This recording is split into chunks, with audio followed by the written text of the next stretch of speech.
The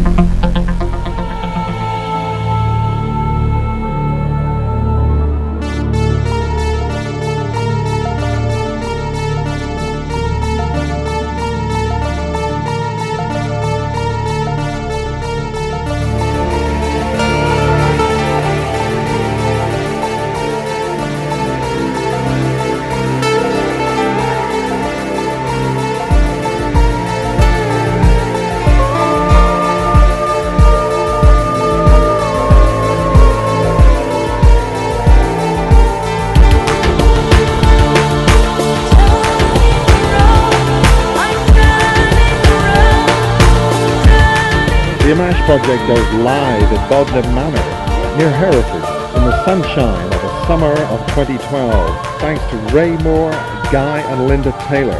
We discuss now with a number of Ammach witnesses some crucially new information about what's going on in this country with aliens, military abductions, mind control, secret bases and spying. Templar information together with the Vedic teachings and all the rest of it, that he put it all together and he figured out what was going on. The Ammach Project live. Hello and welcome to beautiful Bodenham here in the heart of gorgeous Herefordshire. And we're here on our third Ammach meeting. This is our first one of 2012. And we have this wonderful group of experiencers, researchers and therapists here. And we're going to just start with a hello and welcome everybody introducing themselves. And if we can start with Ray, please. Thank you. You're the reason that we're here, and we have to thank Guy and Linda Taylor and their events manager, Ray, who has sorted this out for us. Thanks, Ray. Tell us a bit about yourself. Okay, I'm Ray Moore.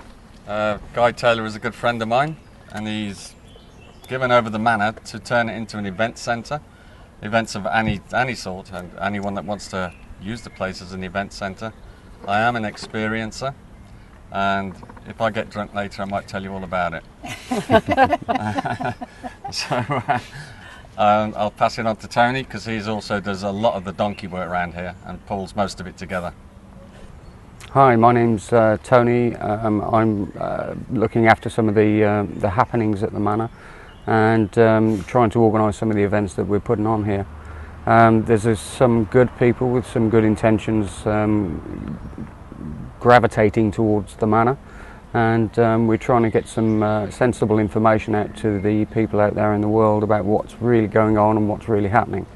I've recently written a book called Blueprints of Cosmic Consciousness, and in that book you can sort of like join me on the journey of how things started to formulate for me to finding out some of the aspects of truth, and that's what I'm here to help do. And you're an experiencer, Tony, is that right? Indeed, I've had several experiences with so-called unidentified flying objects on different occasions, and yeah, you could say I am. Okay, lovely. Well, we'll speak to people at length as we go on, but we're just introducing people at the moment. So Susie Eubank. Thank you. I'm Susie Eubank. I'm a therapist. I'm not an experiencer, well, not consciously anyway. This is the first Ammach meeting I've attended, and I'm very, very happy to be here. Can you just say, Susie, before we pass on the sort of therapies that you are involved with, and then we'll go into them a bit later, but just what you do? Right. Well, I do therapeutic remedial massage. I'm a sports therapist, a Reiki practitioner. I do body talk. I do EFT, emotional freedom technique, which I feel would be extremely advantageous for anyone who needs help in this field. And animal communication. Wonderful, thank you. We'll pass on now to Maria. Maria's joined us, up from London, Maria, I believe. Yes. So, hello, my name is Maria. This is my first Ammach meeting. I came here to meet people that are like me, and I'm happy that I met them. I am also experiencer. I'm not abductee, I would say more like contactee. So I would like to show to other people that there are also good aliens. Lovely, thanks, and we'll hear more of your experience during the day. Hello, my name is Joseph Pepper and I'm here. I'm not an abductee, But I have experienced a great deal of mind control and other kinds of methods, tortures, physical, mental, emotional and spiritual, from starting with the ordinary security services in this country, and now I believe that that's happening in conjunction with aliens such as draconians, and it has progressed over a 5-year period. Thank you. Thanks again. We'll hear a bit more of Joseph's story a bit later on. Thank you, Jeff, for coming up from Reading. That's great. So just give us a little hello and intro again for people who don't know you. My name's Jeff Scott. Since a very early age I've had interactions with what I think are various ET races, interdimensional races. In the last 11-12 years I've had severe harassment from the security services of this country and other countries. I've been injected with a tracking chip, blinded with directed energy weapons, harassed, assaulted. Those are just some of the things I can consciously remember. There's a lot of things that have probably gone on which I have no conscious recollection of. I'm just trying to meet other people on the same sort of wavelength and try and find some answers, and basically try to get the truth out about what's being withheld from us. Okay, lovely. Thanks, Jeff. We also have a speaker here who's going to be at our conference for us. This is Young H.E. And Young, tell us a little bit about your field of research. Hi, my name is Young H.E. I live in Oxford. I'm not an experiencer or abductee, but I'm looking at this phenomenon from a kind of purely academic point of view. Who is doing this, for what, and who are many involved, and what the consequence is. So I'm very happy to meet people like you today. Can you tell us a little bit, Young, just at the moment, about the book that you're working on, and also the subject matter, which I think people will find very interesting? Yes, I became interested in this topic from about 5 years ago, and I began to see some link between this abduction phenomenon and the environmental crisis. So I presumed there must be some kind of positive relationship, and why the abduction cases are increasing as we have more and more serious economic crisis on this planet. So at the moment I'm looking at the relationship between the two and writing a book about it. And that's an interesting link as well, because I hadn't ever looked at those two issues, that is the environmental crisis being relative to the frequency of alien abduction, or abductions, could be my labs or alien abduction. Yes, I mean the starting point of my research was the abduction was not that frequent before we had this global crisis, and I begin to see some kind of correlation between the two. Yes, that's interesting. And obviously the many abductees were shown some kind of image of the Earth being destroyed. That's true. In various ways. And if that is a representation of what is happening or what will be happening in the future, then clearly this is worth looking at. Sure. So that was the basis of my interest. Lovely. Thank you. Well, I just want to come back to one of our experiencers whom we've filmed a few times now, and it's Simon Parks, who can't be with us today because his daughter got married, which is lovely, and congratulations to Alison. But Simon, back in mid-March, had an event where he had a very serious road traffic accident, and that was precipitated by his car being rammed, deliberately rammed.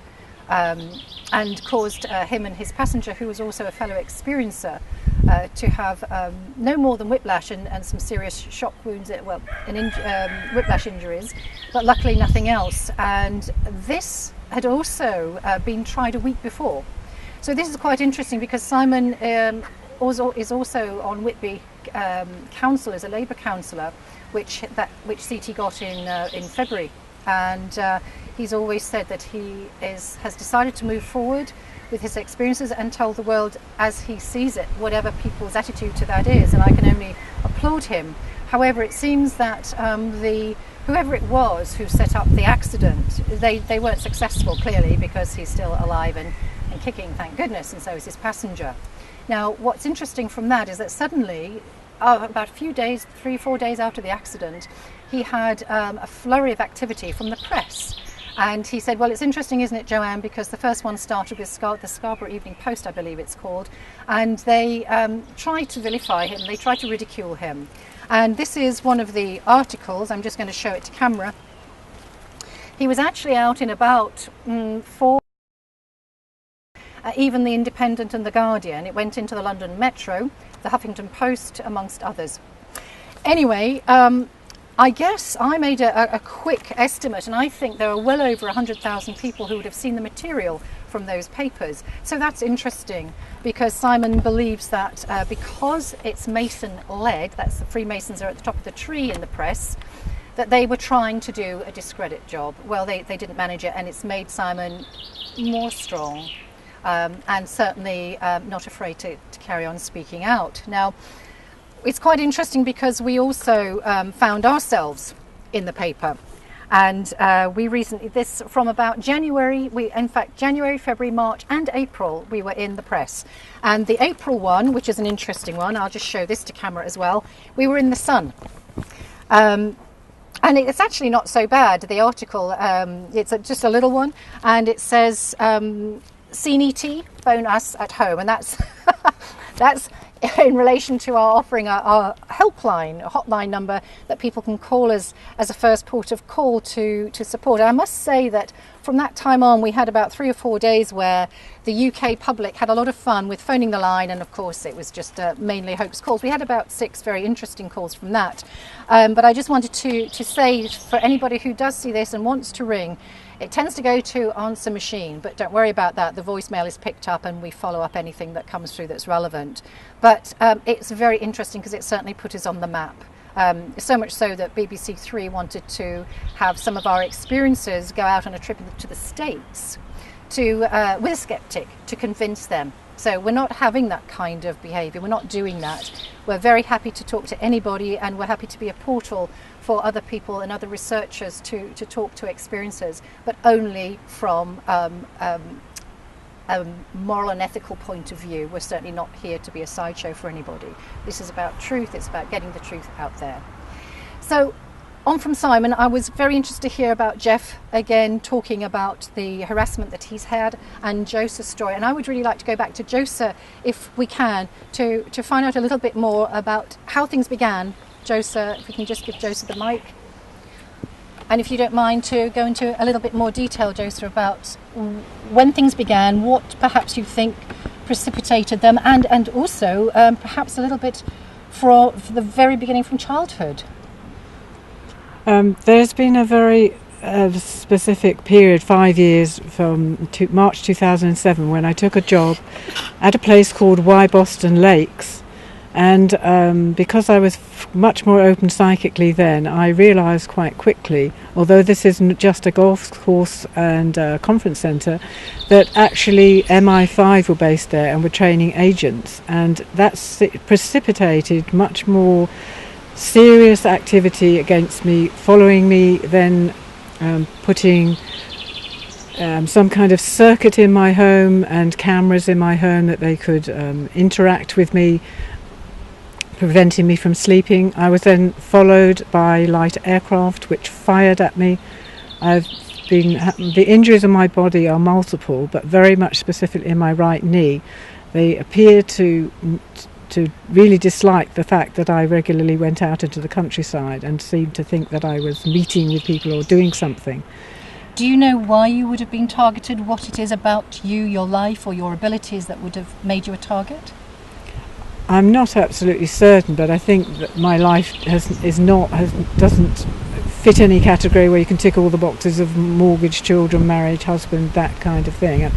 live on my own, and had this pattern of going out to the countryside, visiting churches, and also that when they followed me by agents or I would be somewhere where they would someone would appear just to start a conversation with me, and I would instantly know that they were an agent. So that would have aroused curiosity. How could I know that someone just appearing to be a stranger having a conversation was actually an agent? Yes, I know other people. I think Jeff's had that as well, and I know one or two other people who've had this spontaneous, sudden conversations striking up, business going on. But so, Joseph, still, I'm not. And perhaps you're not sure why this would have been initiated. From what point? Do you have, for example, specific abilities that you're aware of that would be of interest? Well, it's more in hindsight. I went overland to India in 1970, and I ended up with a guru for over a year, a really seriously enlightened person, very, very powerful. And he taught me, I learned things, or maybe he just made me remember or unconsciously remember. And I was subsequently told much more recently that he actually packed me off, that I have been teaching people a lot, but I wasn't really conscious of it and hid myself away. I just felt very different from everyone else. One thing I would say about when I started working at Y Boston Lakes is that it coincided with me reading Eckhart Tolle's book and becoming aware of space, what he'd call space consciousness.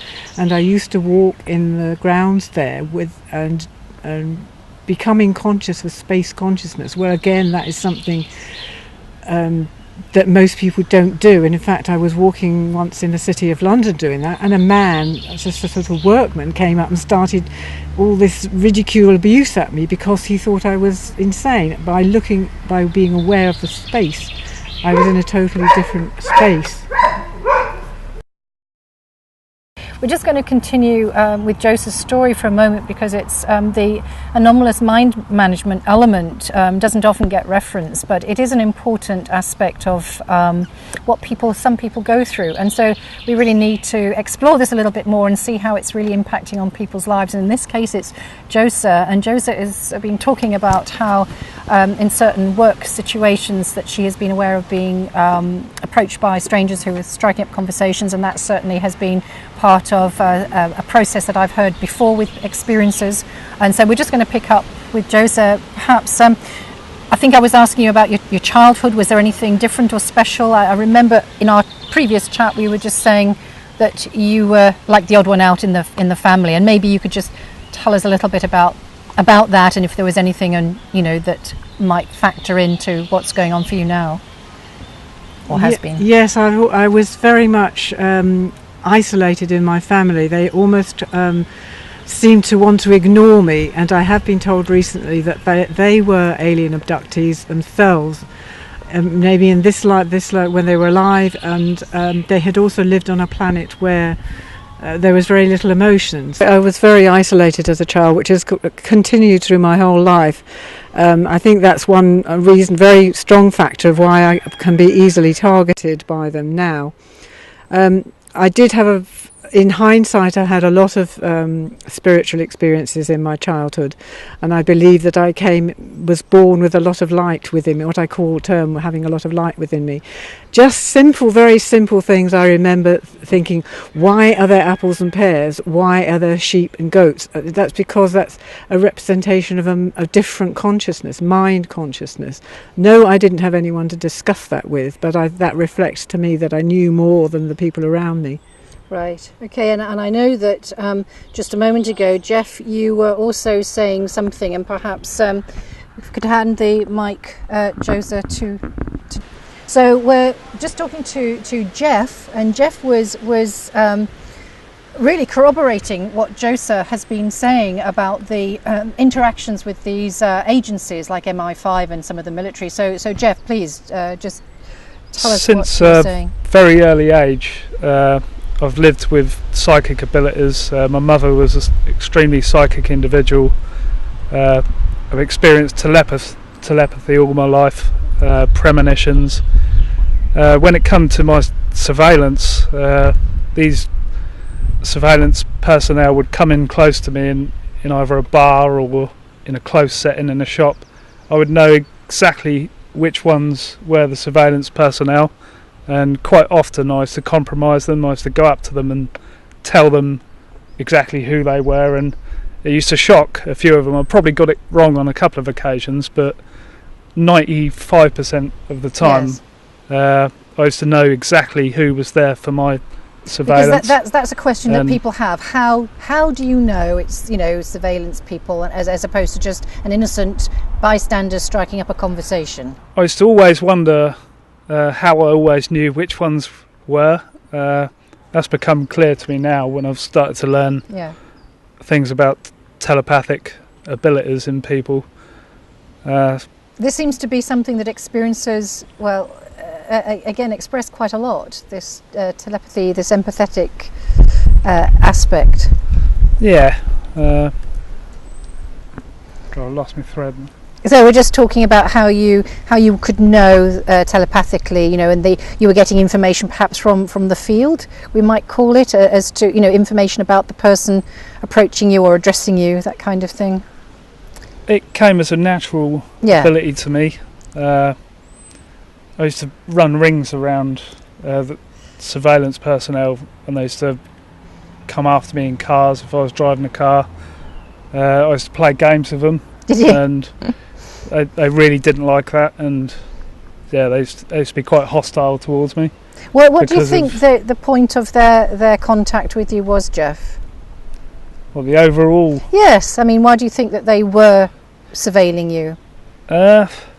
It started out, I rustled some of their secret facilities out in the woods north of Reading, an area, Christmas Common, is riddled full of secret facilities. Junction 6 of the M40, there's something which looks like a water reservoir, but my friend grew up around there, and that is a secret command bunker. Okay. It's an underground facility. It's got food. So the fact that you perhaps touched base, you knew about those, do you think that was enough to trigger them to? I think it goes deeper. Yes, I think it must. Than that. In the last 5 years since my awakening, I've come to the realization that I think my consciousness, its original origins are reptilian. Right. Unlike the reptilians that are running the planet that we hear of, like in books. Yes. So the negative aspect. The negative aspects. I come from the opposite end of the spectrum. Hooray! I feel my origins, what feels most familiar to me is the star system of the Pleiades. Yes. This feels extremely familiar, like an old shoe. I think that's where my spiritual soul essence originates. I naturally feel abilities like I have a militaristic, intelligence-based outlook on life. Right. I think that comes from, that's how my reptilian consciousness manifests itself in this 3D reality. So when it comes to my surveillance, it was like a game. Yes. Eventually I'd get bored and I'd have to go to work. Yes. But it was full on, and they didn't like me rumbling them. I went up to them and told them exactly who they were and why they were there. Right. They didn't like that, and I used to get quite hostile. So I've had a lot of harassment. I've been assaulted from behind. I was knocked out by some military personnel who picked me up off the floor afterwards, and then made mention of a phone call, something I'd said in a phone call. Really? Oh, the night before. I've Can you remember what it was that you said in that phone call? Just as a matter of interest. What it was, a friend of mine, Christina, she was going to a festival in Aldershot, of all places. That's where I was born. It's a military town. Interesting. And this was at the height of my surveillance. So I said to her, thanks, but no thanks. I won't be joining you. I made mention of it being a squatty town. Right. I'd come out of a bar one night. I always check to see who's around me. There was no one around me. I got about 200 yards down the road, and someone come up behind me and punched me in the temple. Gosh. Picked me up off the floor. It knocked me out. They picked me up off the floor so that for the cameras it looked like we were friends. He had his arm around me, and my arm was around his waist. I said to him, "What the hell did you do that for?" And he made mention to what I'd said on the phone the night before, and then he sort of shepherded me towards a taxi and then skedaddled. Oh, right. I did report it as an assault to the police, but even though the place was riddled with cameras, they could find no record of anything happening like that. So that's interesting. I woke up with a 3.5mm square neatly cut out of my finger.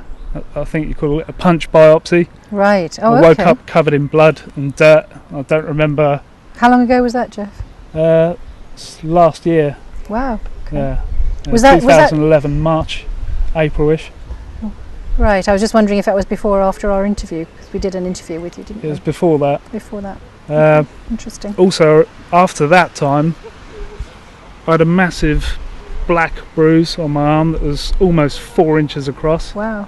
And in the middle was a huge lump, and I didn't know how it had happened. And my friend actually said to me, he said, "How did you get that bruise on your arm?" I said, "I don't know." And I really don't know. Yeah. But not sure what the lump was in the middle of it. I've never had a lump in the middle of a bruise before. No. But very interesting. I get a lot of things that happen to me, and I just don't know how they've occurred. So clearly, would you say then that there is a high degree of military interest in your case or in yourself? It's an extremely high degree of military interest. So when we have that, I think they, as you were saying, they like to know what's going on. Right. And if they can't find out by easy means, by bugging your phone, then they'll use more pervasive means and start to be particularly hostile towards you in the surveillance. Okay, well, thanks for that, Jeff, and I'm sure we'll come back to you. But I'd really like to bring in Maria at this point, if we can give Maria a mic. And we haven't spoken a lot with you, Maria, but in our just chat before we started the meeting here, you were telling me some absolutely interesting and fascinating information to do with genes and about the possible gene manipulation, DNA manipulation. And perhaps you could tell us a little bit about your experiences, a little bit about your background. That would be great.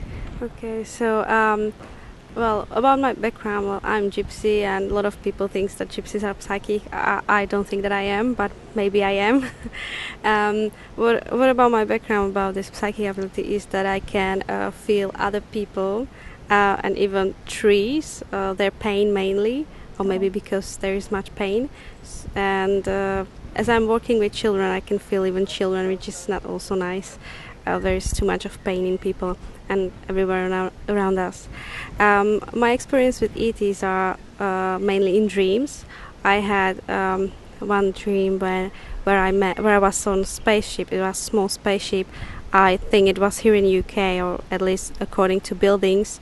I was talking to something like brown or grey. It looked to me like a robot, and he asked me something, and I answered, yes, I will do that because that's for a good thing, but I don't know what was that. And then I heard a noise. There was a screaming a woman, and I stood up. I was sitting on a table. Everything was clean and white in that spaceship. And I stand up and I went to check what's happening. And on the other room, there was a woman standing with her back to me. She was screaming, holding her hands on her face. And I saw another table, and there were two blue greys standing on each side.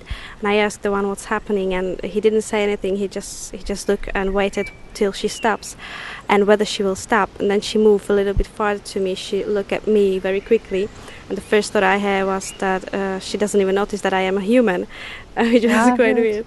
And then the other small white grey came and was holding injections, and I knew that he came to calm her down. So then I went back to other grey, to that one I was previously talking, and I asked him to send her back because she's not ready. So, and I knew Okay. that they did that. The next thing I remember was that I was somehow aware of what's going on, and they showed me map with blue and red dots. So this is a map of where, of what, Maria? There was map of the world. A map of our Earth. Yes. There was like North and South America, which was flooded with red dots, and then other part of the globe like Europe, Africa, and Asia with blue dots. And I knew like what's happening, so I knew that there is like groups. There are two groups. One is taking care of the America, and the other one of the rest. So what's the significance of the red and the blue dots? What does that mean? Do you know? Yeah, they told me that they are putting some genes into people, and these genes is releasing some amino acids, and they are tracking these amino acids. They are putting also some tracking device which is inside the cells, and this tracking device turns to blue dot if that particular person is releasing these amino acids when that gene is activated. So what? So when this gene is activated, then it goes blue on their screen. And what is it that activates? That what is it? An ability? Is it? I think it is some kind of ability.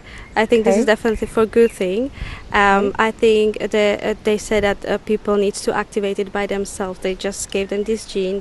They are trying to track it. So like, would you call this an upgrading of humanity? I think so. Yeah, I would definitely. But people need to activate it by themselves. I don't know how.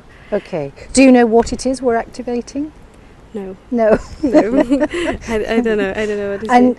And do you know what the difference is between the blue and the red? The blue ones are those who have already activated this gene, and the red ones are those who have this gene but it's not activated yet. Oh, okay. And you were saying you noticed the different colours in different parts of the world. Yes. Tell us what. There was mainly blue dots in Europe, as this group is not.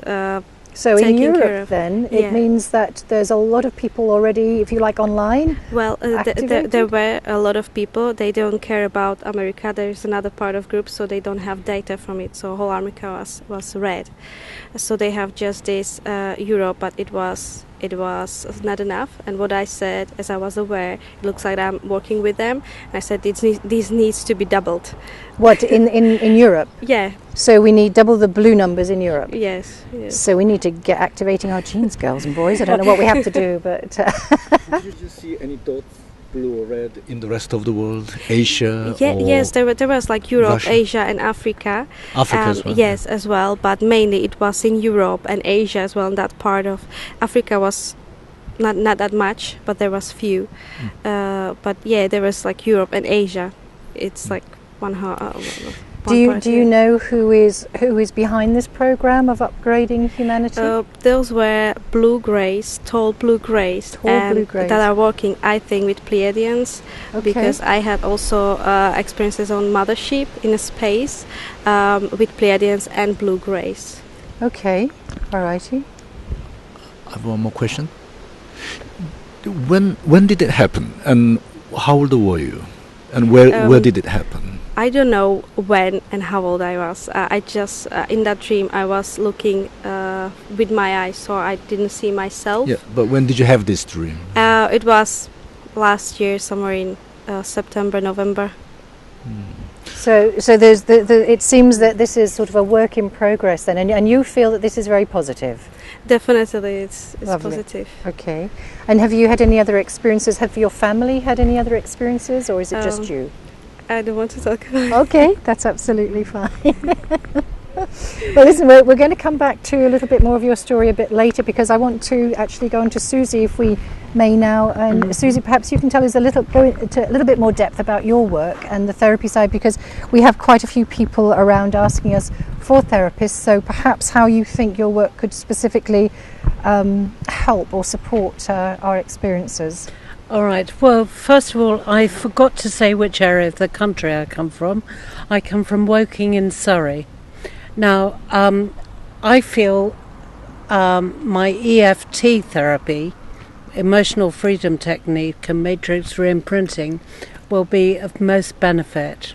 Now, this is a client-led therapy.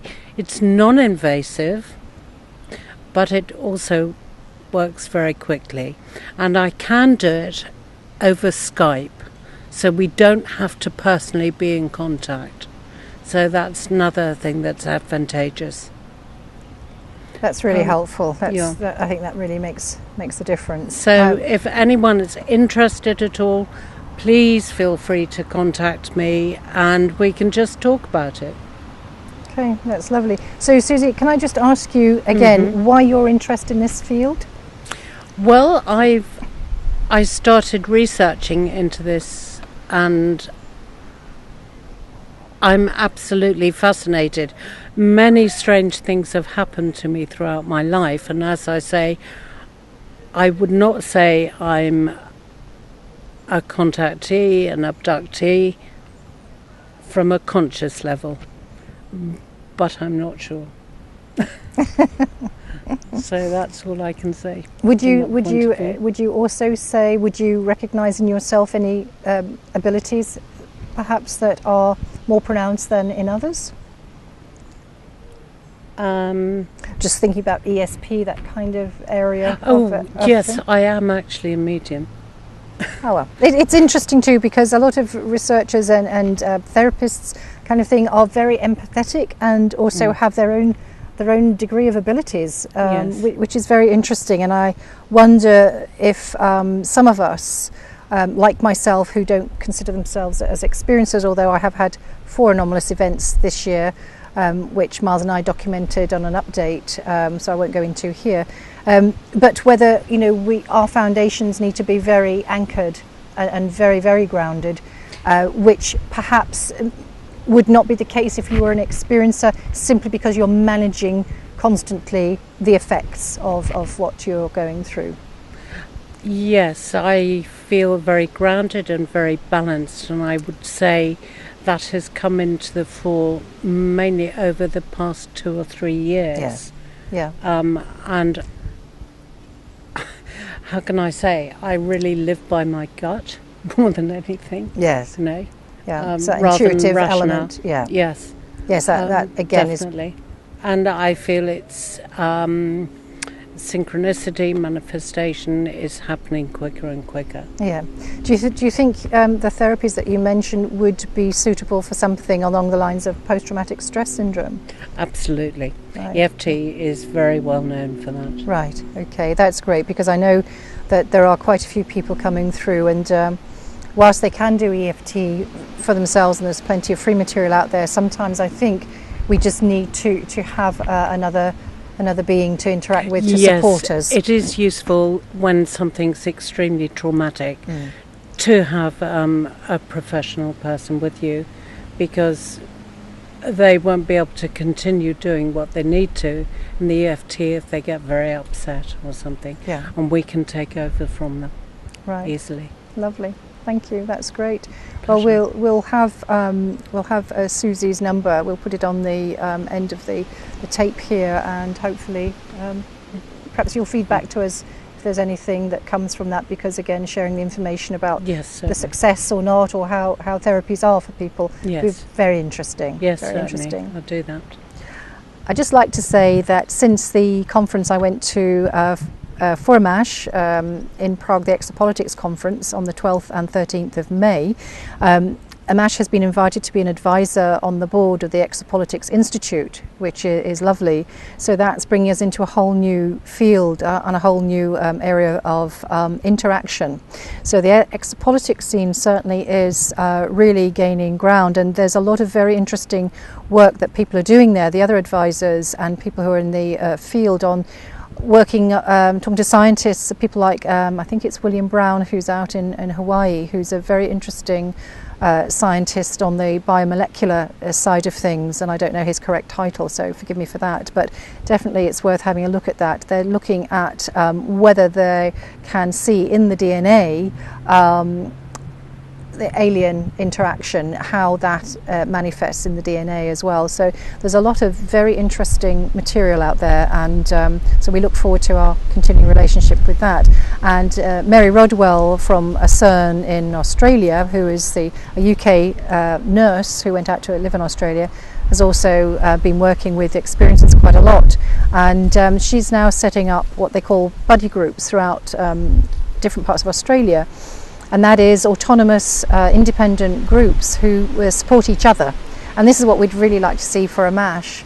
We'd like to have autonomous groups, and I know there are groups who meet from time to time, but if there is anyone who wants to set up a group in their locale or just represent Ammach as a group that you can be a point of focus and contact, then please do let us know. We're very happy to support you, and if you want to use the Ammach banner or logo as an Ammach group, then you're very welcome, but please do let us know if you're going to do that, so we can log your details and contact details and put people in touch with you should that should you want to do that. So please do come forward, anybody who's interested, and we can widen our effect for support. So thanks. So Jeff, has there been anything else going on for you in the recent past? Because it's been a little while, and you need to hold the mic up. In the recent past since our interview. On March the 23rd, in the early hours of the morning. That's this year, I take it. This year, yeah. I had what I thought was a dream. There were your communal garden small grey beings, and they were working on my back. I had two views of this. One was over my shoulder. The second one was from about 8 foot above my body, watching this group of beings. Wow. There were about 4 or 5 of them. It was probably 2-3 in the morning. I've woke up as usual in the nightmare scenario, calling out, and suddenly took stock of my situation. Thought, just a dream. Gone back to bed. 3 days later, I think March 26th, same sort of time, I was sleeping in a double bed in my bedroom. My girlfriend was next to me. I was on the left side of the bed, on my left side. I think I was lying this on my back, and then I've turned onto my left side. All of a sudden, I thought my girlfriend had rolled over and had put her thumb into my kidney and started to press harder and harder and harder. It felt like a red hot poker being put into my kidney. Gosh. With increasing intensity, until I snapped and I spun round in less than a second, and I put my elbow into my girlfriend's back. Right, obviously, it took less than a second to spin round from being completely asleep to going into a complete defence move. The last part of that moment seemed to take an eternity, and I woke up and thought, oh my God, it's Jo, and I didn't put full pressure onto her. My elbow just contacted her, and the next day she just had a very small bruise. I obviously stopped just in time before I caused her any damage, but yeah, there was obviously a sore point there somewhere. So have you had back difficulties? Do you think they were doing some healing? No, I've never had problems with my back, so I'm not sure what it was. Right, so did you have any marks from that? Not that I know of. Right. No. And have you noticed any fallout from that experience in any way? Nothing at all? No. Okay, no. That's interesting. Nothing further. Yeah. But for 2 days after it happened, I was shocked at the move I pulled. Right. It's not something that was familiar to me. Okay. I grew up in a Hell's Angel pub full of bikers, yes. And no stranger to having fights. But it's not something I've ever used as a self-defence move. Right? It's quite strange. And for 2 days afterwards, I thought, what was that all about? Yeah. So, there was obviously something going on, but your guess is as good as mine as to what. It's quite interesting too, because the kidney area is an area where attachments can anchor. That is, attachments like possessions, entity possession, that kind of thing, and also addictions are locked into the adrenals and the around that area. So, I mean, not that that's anything, but it's just interesting, isn't it? Because if something is wanting perhaps to connect, it's your, you know, a real strong energetic point there, isn't it? At the time, I had the feeling there was something just over my shoulder. I actually thought it was Joe. Yes, your girlfriend. Yeah. Went to cuddle me. Yes. But it felt like she was putting like a red hot thumb into my kidney, increasingly hard, until I just snapped and spun round to defend myself. But when I spoke to her the next day, she had her back to me. Yes. Which is why she ended up with a small bruise around her kidney area, actually, where I put my elbow straight into her. Well, I'd like to just, if we can hand the mic to Josa again, please. I'd just like to talk again. We're talking about sort of the impacts experiences are having, and also on the body. And because you again were telling us, Josa, a little bit earlier on that you'd had a lot of marks and things on your body that were as a direct result of some kind of interaction. Yes, I do have a lot of injuries on my body, but I would like to say two things to add. Last August, I was woken up in a similar kind of fashion, which is the way often they do it, the very absolute extreme cramp in my legs. And I was woken up, and then I felt something being fired into my lower back several times. I mean, it was like... And someone was saying to me, oh, we shouldn't have had to do this. And ever since that time, I've had terrible difficulties with my back, with mobility, and because I do yoga, but that ameliorates some of the effects. And the other thing is, which matches with this, is about, I went through a period very much where the brainwashing techniques were to make me very aggressive, and I was extremely worried that I was going to be brainwashed into a situation where I would be extremely violent as another way of maybe getting me arrested into the ordinary police system. Right. Because I also, many, many years ago, I know of someone, a Jewish woman who went into the army in Israel, and I met her. She went completely insane because I believe very much that Mossad brainwashed her to do something, and the other half was in absolute horror at what she had done. Right. So sorry, yes, but I really had to say those things. No, that is very interesting. So I just we've got just 1 or 2 minutes before we have a little break here, but I'm still very curious, Josa, and I still don't really have the information, and maybe you don't either, about what specifically you think that they're interested in you. I know you said you're aware you had a lot of light, and that even your parents seem to be afraid of your energy, let's say your light energy. Do you think your biofield is sending out some kind of marker or energy that is of interest to military and security services, and if so, why? What used to? Yes, I don't. As I say, I think that the guru sent me off, and perhaps I was doing something and I didn't realise. But I think I've woken up more. I've had several experiences quite recently in the 3 years I've been tortured. One was in Lincoln's Inn Fields very recently, where literally the trees, the London plane trees, I have this amazing connection with, and I was able to see what the veil was torn back, and I could see the world as it really is, in this absolute pristine beauty and wonder. And maybe they I don't know, but yes, as you say, I don't really know, but maybe it's because they've recognised long before I have that I have had these abilities, and yes, I am sending out a lot of light, and they're constantly trying to quash it. Yes, maybe that is the thing. Maybe that is the thing. They're trying to dampen down the light energy. Well, that makes sense. I can certainly understand it from that point of view. Okay, Miles, are we done? Oh. So you'll be privy to the wonderful sounds that we're also experiencing, the cockerels and the bird song, and it's absolutely beautiful. So you get the benefit of all this beautiful ambient energy, and we're going to take a short break, and we're going to come back and speak a little bit more to Tony and to Maria and to the rest of the team here. See you in a moment, and thanks to everybody at Bodenham Manor. Miles, you're doing a great job as usual. You star.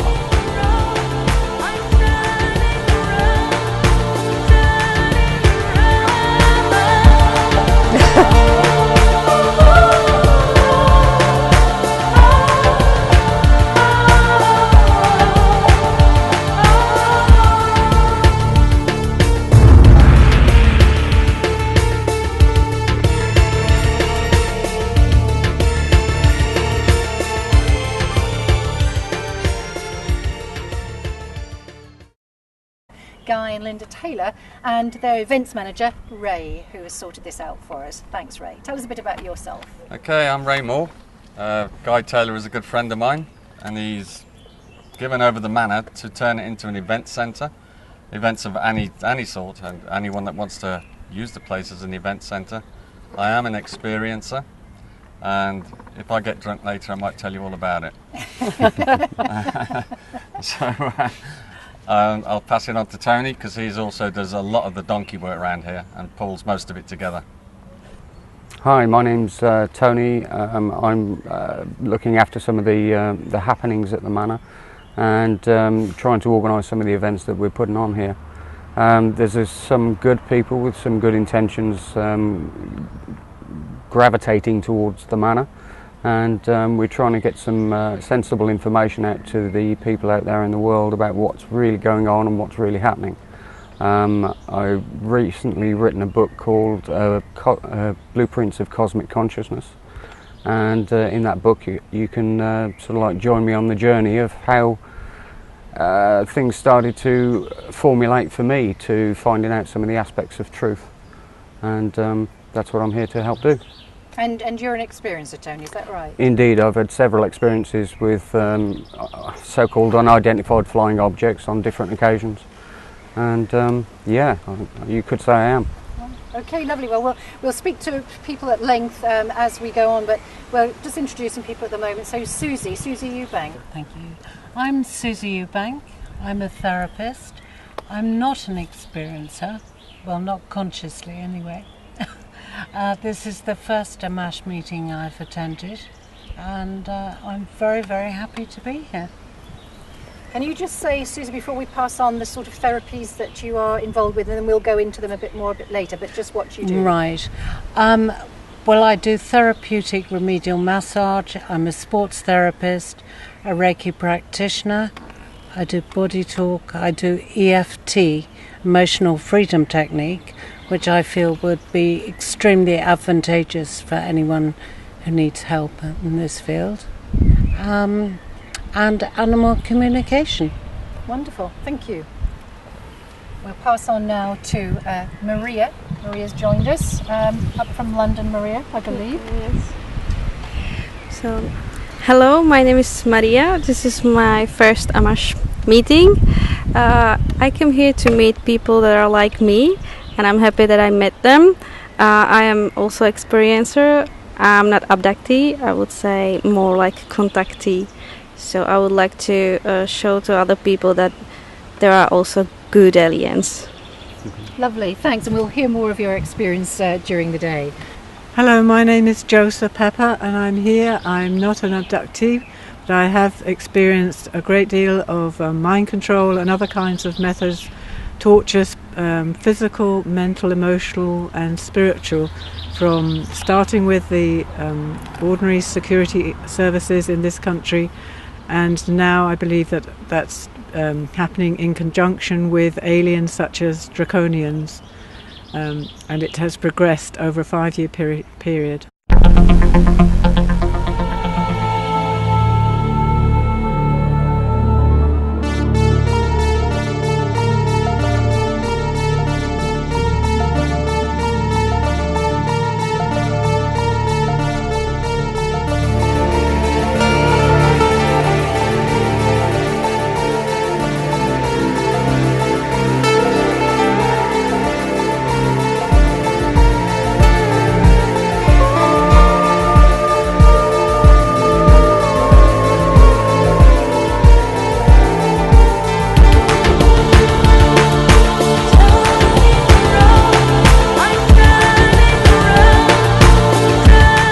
The Ammach Project goes live at Bodenham Manor near Hereford in the sunshine of the summer of 2012. Thanks to Ray Moore, Guy and Linda Taylor. We discuss now with a number of Ammach witnesses some crucially new information about what's going on in this country with aliens, military abductions, mind control, secret bases and spying. Templar information together with the Vedic teachings and all the rest of it, that he put it all together and figured out what was going on. The Ammach Project live.